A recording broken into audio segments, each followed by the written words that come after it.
Education with Robot। पाठ -11 बालगोविंद भगत लेखक का जीवन परिचय। रामवृक्ष बेनीपुरी का जन्म बिहार के मुजफ्फरपुर जिले के बेनीपुर गांव में सन 1899 में हुआ। माता पिता का निधन बचपन में ही हो जाने के कारण जीवन के आरंभिक वर्ष अभावों, कठिनाइयों और संघर्षों में बीते 10वीं तक की शिक्षा प्राप्त करने के बाद वे सन 1920 में राष्ट्रीय स्वाधीनता आंदोलन से सक्रिय रूप से जुड़ गए। कई बार जेल भी गए। उनका देहावसान सन 1968 में हुआ। 15 वर्ष की अवस्था में बेनीपुरी जी की रचनाएं पत्र पत्रिकाओं में छपने लगीं। वे बेहद प्रतिभाशाली पत्रकार थे।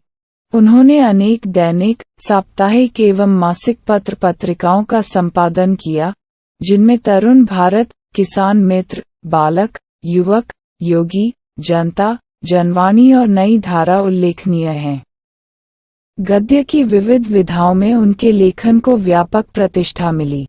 उनका पूरा साहित्य बेनीपुरी रचनावली के 8 खंडों में प्रकाशित है। उनकी रचना यात्रा के महत्वपूर्ण पड़ाव हैं पतितों के देश में, उपन्यास चिता के फूल, कहानी अम्पली, नाटक माटी की मूर्तें, रेखाचित्र पैरों में पंख बांधकर, यात्रा वृतांत, जंजीरें और दीवारें, संस्मरण आदि। उनकी रचनाओं में स्वाधीनता की चेतना, मनुष्यता की चिंता और इतिहास की युगानुरूप व्याख्या है। विशिष्ट शैलीकार होने के कारण उन्हें कलम का जादूगर कहा जाता है। बालगोविंद भगत रेखाचित्र के माध्यम से लेखक ने एक ऐसे विलक्षण चरित्र का उद्घाटन किया है जो मनुष्यता, लोक संस्कृति और सामूहिक चेतना का प्रतीक है। वेशभूषा या बाह्य अनुष्ठानों से कोई सन्यासी नहीं होता। सन्यास का आधार जीवन के मानवीय सरोकार होते हैं। बालगोविंद भगत इसी आधार पर लेखक को सन्यासी लगते हैं। यह पाठ सामाजिक रूढ़ियों पर भी प्रहार करता है। इस रेखाचित्र की एक विशेषता यह है कि बालगोविंद भगत के माध्यम से ग्रामीण जीवन की सजीव झांकी देखने को मिलती है। बालगोविंद भगत मंझोले कद के गोरे चिट्टे आदमी थे। 60 से ऊपर के ही होंगे। बाल पक गए थे। लंबी दाढ़ी या जटाजूट तो नहीं रखते थे, किंतु हमेशा उनका चेहरा सफेद बालों से ही जगमग किए रहता। कपड़े बिल्कुल कम पहनते। कमर में एक लंगोटी मात्र और सिर में कबीरपंथियों की सी कनफटी टोपी।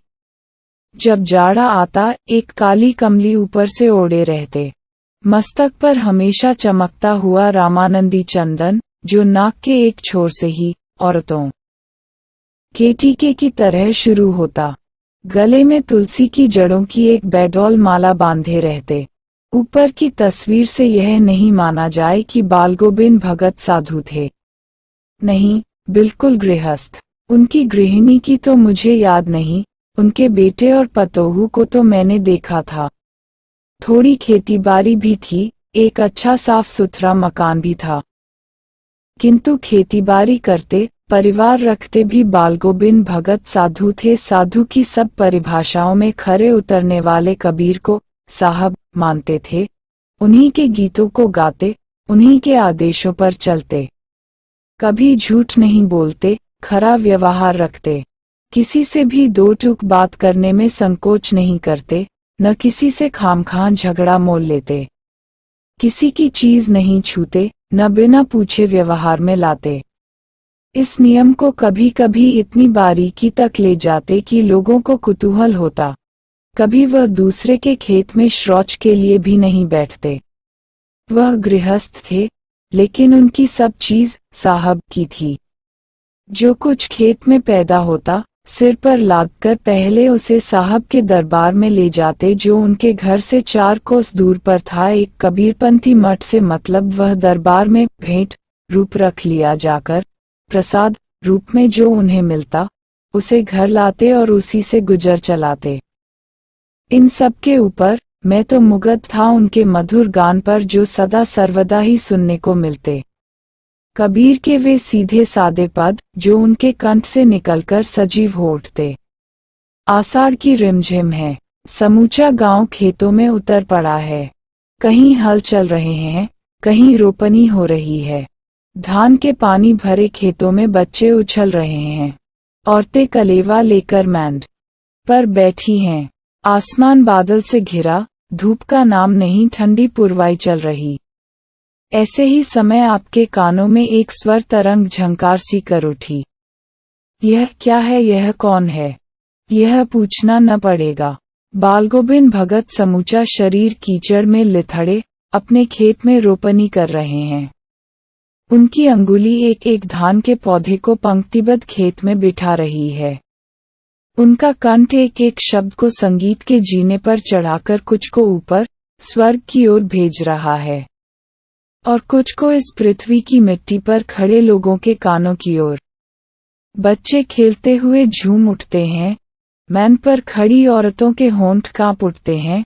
वे गुनगुनाने लगती हैं। हलवाहों के पैर ताल से उठने लगते हैं। रोपनी करने वालों की अंगुलियां एक अजीब क्रम से चलने लगती हैं। बालगोविंद भगत का यह संगीत है या जादू? भादों की वह अंधेरी अधरतिया अभी थोड़ी ही देर पहले मूसलधार वर्षा खत्म हुई है। बादलों की गरज, बिजली की तड़प में आपने कुछ नहीं सुना हो, किंतु अब झिल्ली की झंकार या दादुरों की टरटर बालगोविंद भगत के संगीत को अपने कोलाहल में डुबो नहीं सकती। उनकी खैंजटी डिमक डिमक बज रही है और वे गा रहे हैं, गोदी में पियवा, चमक उठे सखिया, चिहुक उठे ना। हाँ, पिया तो गोद में ही है, किंतु वह समझती है वह अकेली है। चमक उठती है, चिहुक उठती है। उसी भरे बादलों वाले भादों की आधी रात में उनका यह गाना अंधेरे में अकस्मात कौंध उठने वाली बिजली की तरह किसे न चौंका देता। अरे अब सारा संसार निस्तब्धता में सोया है। बालगोविंद भगत का संगीत जाग रहा है, जगा रहा है। तेरी गठरी में लागा चोर मुसाफिर, जाग जरा। काते काया नहीं कि बालगोविंद भगत की प्रभातियां शुरू हुई, जो फागुन तक चला करती। इन दिनों वह सबेरे ही उठते। न जाने किस वक्त जगकर वह नदी स्नान को जाते, गांव से 2 मील दूर वहां से नहा धोकर लौटते और गांव के बाहर ही पोखरे के ऊंचे भिंडे पर अपनी खंजड़ी लेकर जा बैठते और अपने गाने टहरने लगते। मैं शुरू से ही देर तक सोने वाला हूँ, किंतु एक दिन माघ की उस दांत किटकिटाने वाली भोर में भी उनका संगीत मुझे पोखरे पर ले गया था। अभी आसमान के तारों के दीपक बुझे नहीं थे। हाँ, पूरब में लोही लग गई थी जिसकी लालिमा को शुक्र तारा और बढ़ा रहा था। खेत, बगीचा, घर सब पर कुहासा छा रहा था। सारा वातावरण अजीब रहस्य से आवृत मालूम पड़ता था। उस रहस्यमय वातावरण में एक कुश की चटाई पर पूरब मुंह काली कमली ओढ़े बालगोविंद भगत अपनी खैंजड़ी लिए बैठे थे। उनके मुंह से शब्दों का तांता लगा था। उनकी अंगुलियां खंजड़ी पर लगातार चल रही थीं। गाते गाते इतने मस्त हो जाते, इतने सुरूर में आते, उत्तेजित हो उठते कि मालूम होता अब खड़े हो जाएंगे। कमली तो बार बार सिर से नीचे सरक जाती। मैं जाड़े से कंपक पा रहा था, किंतु तारे की छांव में भी उनके मस्तक के श्रम बिंदु जब तब चमक ही पड़ते। गर्मियों में उनकी संझा कितनी उमस भरी शाम को न शीतल करती। अपने घर के आंगन में आसन जमा बैठते। गांव के उनके कुछ प्रेमी भी जुट जाते। खैंजड़ियों और करतालों की भरमार हो जाती। एक पद बालगोविंद भगत कह जाते, उनकी प्रेमी मंडली उसे दोहराती, तिहराती। धीरे धीरे स्वर ऊंचा होने लगता, एक निश्चित ताल, एक निश्चित गति से। उस ताल स्वर के चढ़ाव के साथ श्रोताओं के मन भी ऊपर उठने लगते। धीरे धीरे मन तन पर हावी हो जाता। होते होते एक क्षण ऐसा आता कि बीच में खैंजड़ी लिए बालगोविंद भगत नाच रहे हैं और उनके साथ ही सबके तन और मन नृत्यशील हो उठे हैं। सारा आंगन नृत्य और संगीत से उत्प्रोत है। बालगोविंद भगत की संगीत साधना का चरम उत्कर्ष उस दिन देखा गया जिस दिन उनका बेटा मरा। इकलौता बेटा था, वह कुछ सुस्त और बोडसा था, किंतु इसी कारण बालगोविंद भगत उसे और भी मानते। उनकी समझ में ऐसे आदमियों पर ही ज्यादा नजर रखनी चाहिए या प्यार करना चाहिए, क्योंकि ये निगरानी और मोहब्बत के ज्यादा हकदार होते हैं। बड़ी साद से उसकी शादी कराई थी। पतोहू बड़ी ही सुभग और सुशील मिली थी। घर की पूरी प्रबंधिका बनकर भगत को बहुत कुछ दुनियादारी से निवृत्त कर दिया था। उसने उनका बेटा बीमार है, इसकी खबर रखने की लोगों को कहाँ फुर्सत, किंतु मौत तो अपनी ओर सबका ध्यान खींचकर ही रहती है। हमने सुना बालगोविंद भगत का बेटा मर गया। कुतूहलवश उनके घर गया, देखकर दंग रह गया। बेटे को आंगन में एक चटाई पर लिटाकर एक सफेद कपड़े से ढांक रखा है। वह कुछ फूल तो हमेशा ही रोपते रहते, उन फूलों में से कुछ तोड़कर उस पर बिखरा दिए हैं। फूल और तुलसीदल भी सिरहाने एक चिराग जला रखा है, और उसके सामने जमीन पर ही आसन जमाए गीत गाए चले जा रहे हैं। वही पुराना स्वर, वही पुरानी तल्लीनता। घर में पतोहू रो रही है, जिसे गांव की स्त्रियां चुप कराने की कोशिश कर रही हैं, किंतु बालगोविंद भगत गाए जा रहे हैं।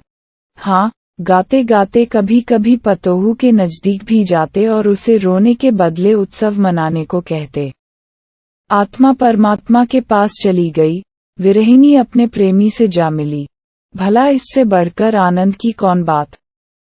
मैं कभी कभी सोचता, यह पागल तो नहीं हो गए, किंतु नहीं, वह जो कुछ कह रहे थे उसमें उनका विश्वास बोल रहा था, वह चरम विश्वास जो हमेशा ही मृत्यु पर विजयी होता आया है। बेटे के क्रियाकर्म में तूल नहीं किया, पतोहू से ही आग दिलाई उसकी। किंतु ज्यों ही श्राद्ध की अवधि पूरी हो गई, पतोहू के भाई को बुलाकर उसके साथ कर दिया, यह आदेश देते हुए कि इसकी दूसरी शादी कर देना। इधर पतोहू रो रोकर कहती, मैं चली जाऊंगी तो बुढ़ापे में कौन आपके लिए भोजन बनाएगा, बीमार पड़े तो कौन एक चुल्लू पानी भी देगा। मैं पैर पड़ती हूँ, मुझे अपने चरणों से अलग नहीं कीजिए। लेकिन भगत का निर्णय अटल था। तू जा, नहीं तो मैं ही इस घर को छोड़कर चल दूंगा। यह थी उनकी आखिरी दलील, और इस दलील के आगे बेचारी की क्या चलती। बालगोविंद भगत की मौत उन्हीं के अनुरूप हुई। वह हर वर्ष गंगा स्नान करने जाते। स्नान पर उतनी आस्था नहीं रखते जितना संत समागम और लोक दर्शन पर पैदल ही जाते। करीब 30 कोस पर गंगा थी। साधु को संबल लेने का क्या हक, और गृहस्थ किसी से भिक्षा क्यों मांगे। अतः घर से खाकर चलते तो फिर घर पर ही लौटकर खाते। रास्ते भर खैजड़ी बजाते गाते, जहां प्यास लगती पानी पी लेते। 4-5 दिन आने जाने में लगते, किंतु इस लंबे उपवास में भी वही मस्ती। अब बुढ़ापा आ गया था, किंतु टेक वही जवानी वाली। इस बार लौटे तो तबीयत कुछ सुस्त थी। खाने पीने के बाद भी तबीयत नहीं सुधरी, थोड़ा बुखार आने लगा, किंतु नेम व्रत तो छोड़ने वाले नहीं थे। वही दोनों जूम गीत, स्नान, ध्यान, खेतीबाड़ी देखना दिन दिन खींचने लगे। लोगों ने नहाने धोने से मना किया, आराम करने को कहा, किंतु हंसकर टाल देते रहे। उस दिन भी संध्या में गीत गाए, किंतु मालूम होता जैसे तागा टूट गया हो। माला का एक एक दाना बिखरा हुआ। भोर में लोगों ने गीत नहीं सुना, जाकर देखा तो बालगोविंद भगत नहीं रहे, सिर्फ उनका पंजा पड़ा है।